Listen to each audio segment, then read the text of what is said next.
कोकणात ठाकरेंचं अस्तित्व धोक्यात. नमस्कार, मी अर्पिता नाईक आणि आपण पाहत आहे कोकण विजन. कोकण म्हणजे शिवसेनेचा बालेकिल्ला.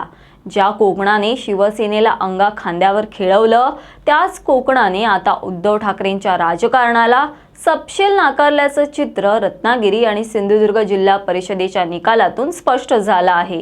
56 जागांच्या रत्नागिरीत केवळ 5 जागा आणि 50 जागाच्या सिंधुदुर्गात जेमतेम 3 जागा.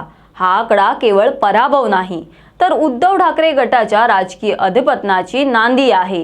पाहुयात याबाबतचा सविस्तर तपशील. सिंधुदुर्ग आणि रत्नागिरी या दोन्ही जिल्ह्यात मिळून 106 जागांपैकी ठाकरे गटाला केवळ 8 जागा मिळाल्या आहेत. दुसरीकडे भाजप आणि शिंदे गट या महायुतीने कोकणावर आपला वरचष्मा सिद्ध केला आहे. नारायण राणेंच्या बालेकिल्ल्यात भाजपने 27 जागा जिंकून वर्चस्व राखले, तर शिंदे गटाने 13 जागा मिळून आपली ताकद दाखवून दिली. इथे मात्र ठाकरेंची सेना केवळ 3 जागांवर निवडून आली. रत्नागिरी जिल्ह्यात जिथे उदय सामंत यांच्यासारख्या नेत्यांनी शिंदे गटाला 41 जागा मिळवून दिल्या, तिथे ठाकरे गट केवळ 5 जागांवर उरला आहे. उद्धव ठाकरेंच्या या दारुण पराभवाचे सर्वात मोठे आणि निर्णायक कारण ठरले ते म्हणजे रिफायनरी प्रकल्पाबाबतची त्यांची दुटप्पी भूमिका. राजकारणात सोयीनुसार भूमिका बदलणं कसं अंगाशी येतं, याचं उत्तम उदाहरण म्हणजे ठाकरेंचा रिफायनरी विरोध.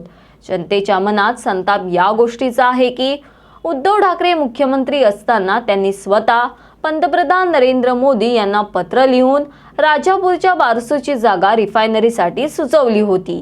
ही जागा निसर्ग संपन्न असून येथे प्रकल्प झाल्यास पर्यावरणाची हानी होणार नाही, असा दावा खुद्द ठाकरेंनीच केला होता.